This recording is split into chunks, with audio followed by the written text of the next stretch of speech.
बस आज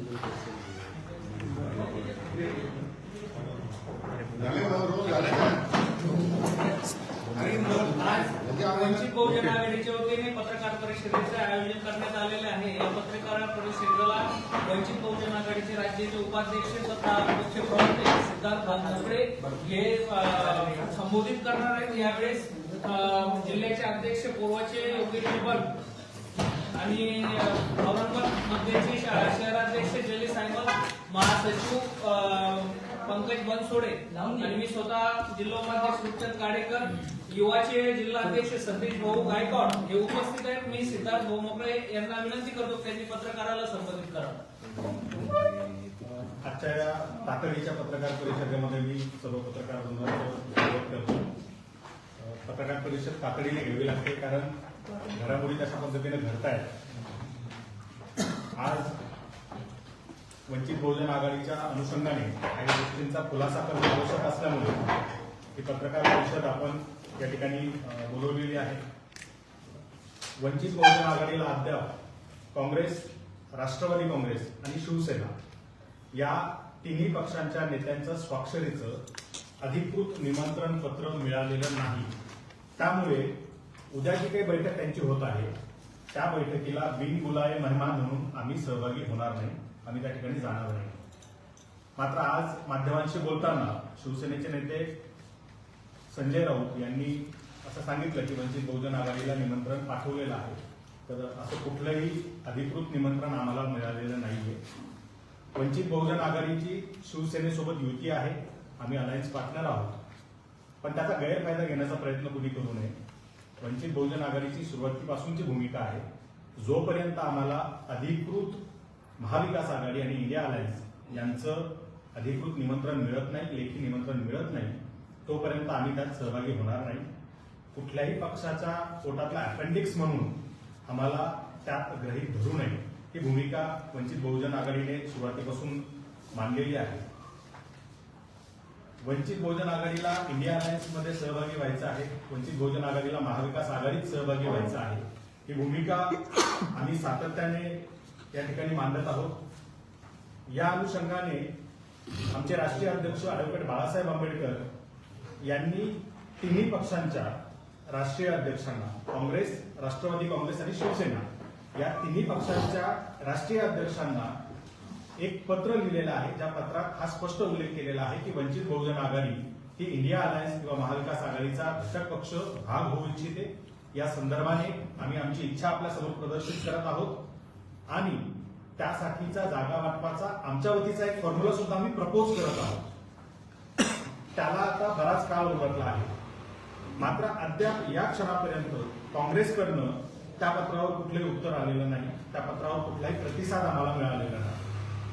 काँग्रेसला आमच्याशी थेट बोलणी करण्यापासून नेमकं काय रोखतं, कुठली गोष्ट आहे की ज्याच्यामुळे काँग्रेस आमच्याशी थेट बोलणी करत नाहीये, हे काँग्रेसने या ठिकाणी जाहीर केलं पाहिजे, किंवा त्यांच्या नेत्यांचे जे स्टेटमेंट माध्यमांमध्ये आले काँग्रेसच्या, त्यामुळे आम्हाला प्रश्न पडलाय की महाविकास आघाडी आणि इंडिया अलायन्सच्या संदर्भात बोलणी करण्याची पॉवर ऑफ अटॉर्नी ही राष्ट्रवादी काँग्रेस आणि शिवसेनेला दिली का काँग्रेसने?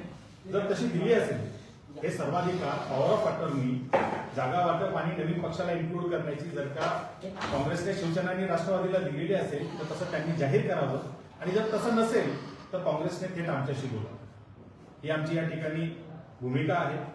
जर नरेंद्र मोदी आणि भाजपला सत्तेतून खाली खेचायचं असेल आणि यांना येणाऱ्या निवडणुकीमध्ये हे पुन्हा सत्तेत बसू नये यासाठी जर का आपल्याला प्रयत्न करायचे असेल, त्या दृष्टीने आपण जर का राजकीय भूमिका घेत असू तर सर्व पक्षांनी एकत्र येऊन ताकदीने लढा दिला पाहिजे। ही भूमिका आदरणीय बाळासाहेब आंबेडकर यांनी मांडली, सातत्याने मांडली। मात्र त्या भूमिकेवर ठाम राहून आम्ही सातत्याने महाविकास आघाडी आणि इंडिया अलायन्सचा भाग होण्यासाठी प्रयत्न करत आहोत, आमच्या वतीने पत्र व्यवहार करत आहोत, आम्ही आमच्या इच्छा सातत्याने जाहीर प्रदर्शित करत आहोत। मात्र अद्याप काँग्रेस या सगळ्या संदर्भाने आमच्याशी बोलत नाही। मात्र काँग्रेसचे नेते मात्र प्रत्येक वेळेला काहीतरी नवीन कारण देऊन वेळ मारून नेण्याचा प्रयत्न करताना दिसतात। अतिशय अजब गजब असे चमत्कारिक कारणं त्यांच्याकडनं दिली जातात। जसं की आता काल यांचे महाराष्ट्र प्रभारी जे आहेत रमेश चेन्नीथाला, त्यांनी सांगितलं की अद्याप निवडणूक जाहीर झाली नाही म्हणून वंचित बहुजन आघाडीचा समावेश झालेला नाही। जर असं असेल तर प्रश्न निर्माण होतो बाकी मला जास्त वेळ लागतो इतर पक्षांपेक्षा, म्हणून आम्ही सातत्याने सांगत आलोय की लवकर जर बोलणी केली, तो जो गोल्डन अवर होता, गोल्डन पिरियड ज्याला बाळासाहेब म्हणत होते वर्षभरापूर्वी, की हा गोल्डन पिरियड आहे, यावेळेस जर आपण जागा वाटप केली प्रत्येकाने कोण लढणार तर त्याला तयारीला वेळ मिळेल. पण आता तो वेळही निघून गेलेला आहे. मात्र देशासमोर असलेलं आव्हान पाहता आम्ही आमच्या पक्षाची भूमिका घेतलेली आहे की आपण शेवटपर्यंत संविधान सन्मान महासभेच्या निमंत्रणासाठीचं दुसरं पत्र हे त्यांच्या राष्ट्रीय अध्यक्षांना गेलेलं आहे. ज्या 12 जागांचा फॉर्म्युला आमच्या राज्य कार्यकारिणीने डिस्कस केला, त्या 12 जागांचा फॉर्म्युला प्रपोज करणारं आणि आम्ही इंडिया अलायन्सचा भाग होऊ इच्छितो हे सांगणारं पत्र हे काँग्रेसच्या राष्ट्रीय अध्यक्षाला गेलेलं आहे, शरद पवारांना गेलेलं आहे, उद्धव ठाकरेंना गेलेलं आहे. जर आम्ही जाहीरपणे ते पत्र दाखवत असू आणि हे नाकारत असतील तर आता याचा फैसला तुम्हीच करावा. इंडिया आघाडीमध्ये त्यांचंही निधन झालं, त्यामुळे काँग्रेसकडे नाहीये. हे तीनही पक्षांची ताकद जी खचलेली आहे त्याच्या अगेन्स्ट गेल्या 2019च्या निवडणुकीनंतर वंचित बहुजन आघाडीची सातत्याने ग्रासरूटला बांधणी होते. आमच्या पक्षाची ताकद वाढली आणि आम्ही हे हवेत गोळीबार करत नाही आहोत, तर आम्ही लाखांच्या सभा कुठलंही राजकीय आणि भावनिक वातावरण नसताना घेऊन दाखवतोय की हा आमच्या सोबत असलेला समुदाय आहे, हे आमचे मतदार आहेत, हे आमचे कार्यकर्ते. या वेळेला तू मोठा की मी मोठा, जे संजय राऊत आणि संजय निरुपम यांच्यामध्ये जे काही वाकयुद्ध रंगलं होतं, हमरी तुमरीवर जे काही हे आले होते दोन पक्ष आणि यांच्यात युती तुटते की काय, या सगळ्या भांडणाला आम्ही प्रपोज केला. ही आमची मागणी नव्हती, आम्ही या जागा मागितलेल्या नाही कुणाकडे. हा फॉर्म्युला आम्ही प्रपोज केला की हा फॉर्म्युला होऊ शकतो. तुम्हाला हा पसंत नसेल, तुम्हाला हा आवडत नसेल, हा योग्य वाटत नसेल, तुमचा फॉर्म्युला सांगा, पण सीट शेअरिंगच्या टेबलवर तर बसा, आमच्याशी चर्चा तर करा.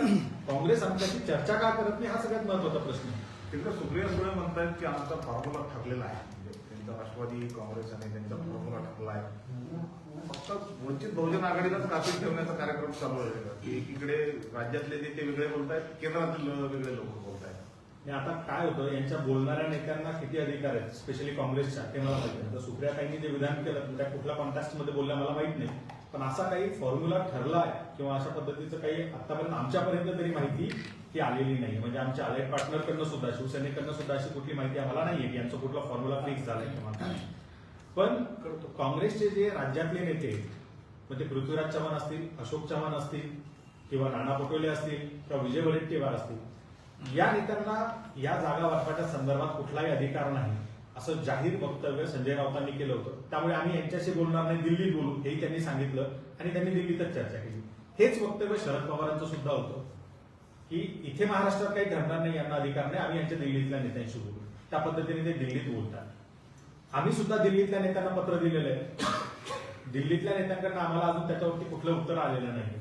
मात्र हे जे महाराष्ट्रातले नेते सातत्याने काहीतरी चमत्कारिक वेगवेगळी विधानं करतायत, त्याची नेमकी कारणं काय, यांना वंचित बहुजन आघाडी सोबत हवी की नाही याचं उत्तर त्यांनी दिलं पाहिजे. जर नको असेल तर का नको तेही जनतेला सांगा. तुम्हाला मोदीला खरंच हरवायचंय का, तुम्हाला भाजपला खरंच हरवायचंय का? जर हरवायचं असेल तर महाराष्ट्रात वंचितला सोबत घेतल्याशिवाय हरवता येणार नाही, ही वस्तुस्थिती ती नाकारून पुढे जाता येणार नाही. त्यामुळे काँग्रेसच्या आता या नेत्यांनी उत्तर दिलं पाहिजे. कोणत्या नेत्याकडून पत्र अपेक्षित आहे? आमचं म्हणणं असं आहे की महाविकास आघाडी किंवा इंडिया अलायन्सचे जे नेते आहेत, मल्लिकार्जुन खरगे असतील, शरद पवार असतील किंवा उद्धव ठाकरे असतील, या तिघा नेत्यांच्या सहीचं ते पत्र असावं निमंत्रण, तर त्याला आपल्याला अधिकृत पत्र म्हणता येईल. त्या तिन्ही पक्षांनी मिळून दिलंय. नाहीतर एक पक्ष तर आमच्याशी ऑलरेडी अलायन्स पार्टनर आहेत, आमच्या अलायन्समध्ये येते, पण ते एकाचं कुणाचं तरी घेऊन त्यांच्या पोटातला अपेंडिक्स म्हणून आम्हाला जर ट्रीट केलं जात असेल तर ते आम्हाला मान्य नाही. आमचं म्हणणं आहे की आम्हाला अधिकृत निमंत्रण हे इंडिया अलायन्स किंवा महाविकास आघाडीच्या नेत्यांनी त्यांच्या स्वाक्षरीने द्यावं. जर वंचित बहुजन आघाडीला इंडिया आघाडीमध्ये स्थान नाही मिळालं तर एमआयएम बरोबर पुन्हा युती करणार? एमआयएम सोबत आमची युती होणार नाही हे बाळासाहेबांनी आधीच जाहीर केलेलं आहे. एमआयएमला आम्ही एक संधी दिली होती, त्या संधीचं त्यांनी सोनं करण्याऐवजी माती केली. त्यांना मुस्लिमेतर मतदार हे मतदान करत नाही हा जो काही त्यांचं म्हणणं होतं सातत्याने, तर याच शहरामध्ये, या जिल्ह्यामध्ये, औरंगाबादमध्ये ते खोटं करून दाखवलेलं आहे. इथे बहुसंख्य बहुजनांनी, हिंदूंनी, ओबीसींनी इम्तियाज जलील यांना मतदान दिलं आणि ते निवडून आणलं. हे जे बदल झालेला होता, हे परिवर्तन टिकवून ठेवणं आणि त्याला वाढवणं ही त्यांची जबाबदारी होती. मात्र त्यांनी ती काही योग्य रीतीने पार पाडली नाही. त्यामुळे बाळासाहेबांनी हे जाहीर केलेलं आहे आमच्या पक्षाचा निर्णय की वंचित सोबत युती होणार, एमआयएम सोबत युती होणार. एकीकडे आम आदमी पार्टी बरोबरही काँग्रेस बोलतात, वंचित बरोबर बोलत नाही, नेमकं काय कारण? आता ती कारणं काय आहेत याचा आम्ही शोध घेतोय आणि याचं उत्तर काँग्रेसनं दिलं तरच आपल्याला कळेल.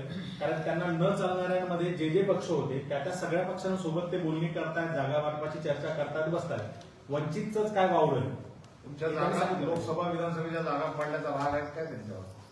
तसा असेल तर सांगावं ना, तो राग असेल तर. आणि पुन्हा पडणार. राजकीय शहाणपण यात आहे की ज्या पक्षामुळे मागच्या वेळेला नुकसान झाल्याचा दावा ते करतायत तो पक्ष जर का सोबत येत असेल तर सोबत घेऊन ते नुकसान टाळलं पाहिजे. पुन्हा तो पायावर धोंडा पाडून घ्यायचा आहे का तुम्हाला? जर त्यांचा दावा आहे म्हणजे मुळात लोकशाहीमध्ये असं याच्यामुळे त्याला फायदा आणि याला फायदा असं म्हणून चालत नाही. कारण ही आपली बहुपक्षीय लोकशाही आहे, संसदीय लोकशाही आहे.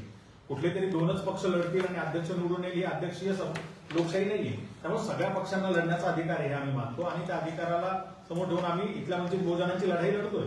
पण त्याचं जर म्हणणं असेल की आमच्यामुळे त्यांचं नुकसान झालं तर मग आता फायदा करून घेण्यापासून कोण रोखतोय, कोण अडवं येते? शिवसेनेच्या पोट्यातून वंचितला जागा दिल्या. नाही, मुद्दा असा आहे आता की तसंच चाललंय. आम्हाला शिवसेना असेल, राष्ट्रवादी असेल, काँग्रेस असेल या तीन पक्षांचं पण अजून फायनल होतं. गेले अनेक दिवस आम्ही म्हणतोय की तुमचं तरी फायनल करा, म्हणजे मग तुमच्याकडे आलेल्यापैकी आम्हाला ज्या पाहिजे त्या पक्षाशी बोलून आम्ही घेऊ. नाही, सुप्रिया काँग्रेसच्या वाट्याला गेल्या जर काही जागा असतील तर आम्हाला हव्या असतील आम्ही काँग्रेसशी बोलू. राष्ट्रवादीकडे गेलेले असतील तर आम्ही त्यांच्याशी बोलू. सुप्रिया सुळे जे आज ते सांगतात की आमचा फॉर्म्युला ठरला म्हणजे 3 पक्षाचा ठरला आणि तुम्हाला शिवसेनेच्याच कोट्यातून जागा मिळणार आहे. तर शक्य मान्य होईल का तुम्हाला? नाही, आमचं म्हणणं असं स्पष्ट आहे की जर महाविकास आघाडीचा भाग म्हणून आम्हाला तुम्ही बघणार असाल तर तो तसा असला पाहिजे. प्रत्यक्षात तो कुठल्या तरी एका पक्षाच्या पोटातला पिट्टू, त्याच्या पोटातला अपेंडिक्स या पद्धतीने आम्हाला मान्य नाही.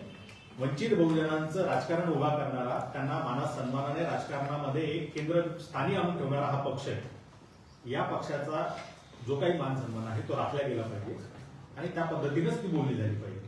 कुठल्या तरी एका पक्षाच्या अंतर्गत शिवसेनेसोबत तर आम्ही आहोतच ना. तो काँग्रेसला राष्ट्रवादीला आम्ही जर का हवे असू महाविकास आघाडीमध्ये तर त्यांनी आम्हाला अधिकृत निमंत्रण द्यावं. मग शिवसेनेने त्यांच्या कोट्यातून जर जागा दिल्या तुम्ही घेणार नाहीत का? जर आम्हाला महाविकास आघाडीमध्ये घेतलं नाही किंवा इंडिया अलायन्स मध्ये घेतलं नाही काँग्रेस आणि राष्ट्रवादीने तर शिवसेना आणि आम्ही 24-24 जागा लढू हा फॉर्म्युला आमचा डिस्कस झालेला आहे. या बाबतीतले लेटर आमचे एक्सचेंज झालेले आहे.